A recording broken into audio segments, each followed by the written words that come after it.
ओमफ्राय बेनो जाबाय बर' सिख्लानि गियाना। नायदो लोगोफोर, भाइरेलनि सायाव भाइरेल, भाइरेलनि सायाव भाइरेल जागासिनो दं। माने जेसेनो होन्दों एसेनो सायाव बारगासिनो दं बर' सिख्लाफोरा।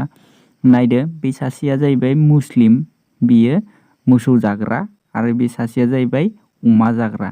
नाय माबोरैहाय अमा जाग्राजों मोसौ जाग्राजों बोरैहाय मिलायदो लोगोफोर। नायदो, बे सासेया जाहैबाय मुस्लिम, बे सासेया जाबाय बर' सिख्ला। बिसोरो मा मोनदों नायदो, बे जाहैबाय कलेज स्टुडेन्ट, बे जाहैबाय मा मावो मिथिया, जायखिजाया गोदोनायाव आरामसे हमलायनानै बोरै फट' दिखांजादो। बिसोर बर' सेंग्राफोरदोंबा बिदि दिखांजागोन ना बर' सिख्लाफोरा। खायसे खायसे बर' सिख्लाफोर बेफोरबायदि दङ। आं गासिखौबो बुंजोबनो थायाखै, बेफोरबायदि गाज्रि आखुनि बर' सिख्लाफोर दङ। बिसोरो माने मुस्लिम सौराफोरदोसो माने बेफोरबायदि फट' दिखांजानो बेफोरबायदि मोजां मोनो थारमाने बिसोरो। नायदो नोंथांमोना माबायदिहाय दिखांजादो बिथांमोना।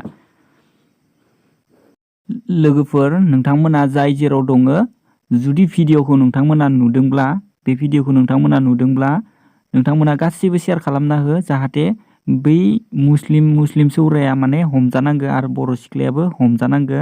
बेखौ आङो मिजिंथिबाय। नोंथांमोना भिडिअखौ शेयार खालाम आरो लोगोसे चेनेलखौबो साबस्क्राइब खालाम, बेफोरबायदि भिडिअखौ नोंथांमोना मोननो थाखाय। बिनिफ्राय बे भिडिअखौ गासैबो शेयार खालामना हो, जाहाथे गासैबो नुनानै बे सौरा सेंग्राखौ हमनो हायो।